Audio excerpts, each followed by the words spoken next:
do. Like she didn't know what to do. So I told her, I'm like, oh, seriously like this. so I'm like, you know what you should do? Wait, I'm like, you know what you should do? Friday night, there's a thing called the Sabbath. You know, she's like, yeah, like, I know what the Sabbath is, kind of.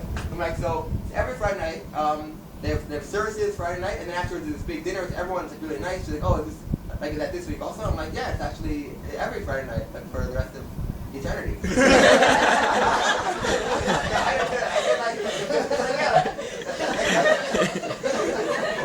I said every Friday night for all school. I'm like, you come, it's like 7:30, it's like different services, different denominations, different floors. Then it's really nice. Everyone comes in afterwards, and we all like eat together. And then we get a whole tangent about that. She's like, wow, that's so interesting. I'm like, yeah, especially if you know different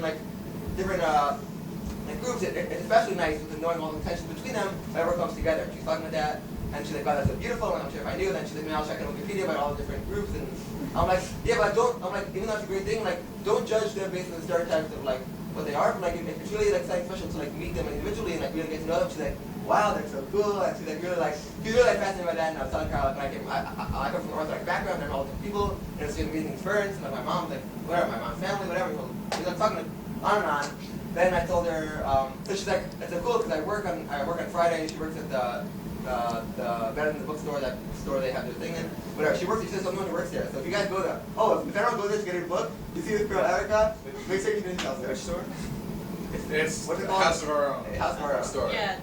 On Spruce. It's the store that Right over there. And so she works there. She said, "Oh, actually, I work on Fridays till 7.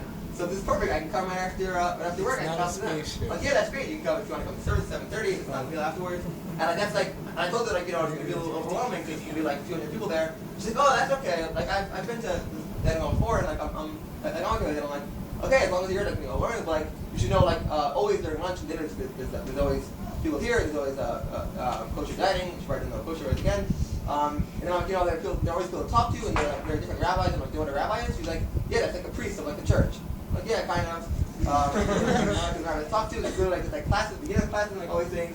And she was like so, it was really cool. We had a whole long talk, and then she's like, okay, I have to go, whatever, and then she left. But point of the story. Did you marry her? But why do I stay people? I forgot whatever. I know we was over for a while.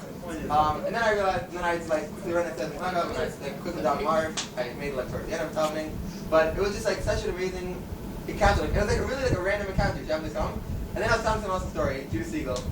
He's like, wow, that's a great story. And then he's like, those things like only happen to you. And Jeff said, and then I told him, but I don't know, he's like, why do those things always happen to you? And I told him, it's not that they always happen to me, that they're always happening. And if you're just like willing, they want to feel like, no. there are always going to be people like this, like in your classes and like all these places. And it's just because I like chased after her for like 5 seconds that I decided like, oh, why don't I go say hello to her? And this whole like encounter like happened, and now she's gonna come to Hillel Friday night for davening and for like, and like now and now her first exposure to like Judaism, like she was coming in not like this is her like first introduction to Judaism, her first time knowing she's Jewish, and she walks into Hillel and no one's there and she's about to leave. Like imagine if that would have been her first like knowledge of Judaism without like places there's people there and no one's hello me and I just left. And instead it was like she had a full conversation and then like other people came over to our side, came over and said hello and like introduced himself. And like that could have like changed like her whole that could have changed like the whole path she's gonna like start off on in her new path in Judaism. And it happened because and like I didn't like do anything special. I just like whenever I said hello to her and like I feel like and I guess a lot of these stories do tend to happen to me. but it's not that I do anything like that like crazy. It's just I'm just an ordinary person. Extraordinary things happen when you just like you're conscious about it and you like just like have it in the back of your mind, like, you know, if I see someone new, I'll just go and say hello. It's like it's really easy, it's very simple, and it can really have like ramifications beyond your like wildest imagination. And it really does. And like without even trying, you can really like. And I'm not saying, oh, you can make a difference without even trying, but like trust me, you really can. So that's just a nice story. Yada. Pick a song, Hart. Pick a song. I actually have to go out and play too.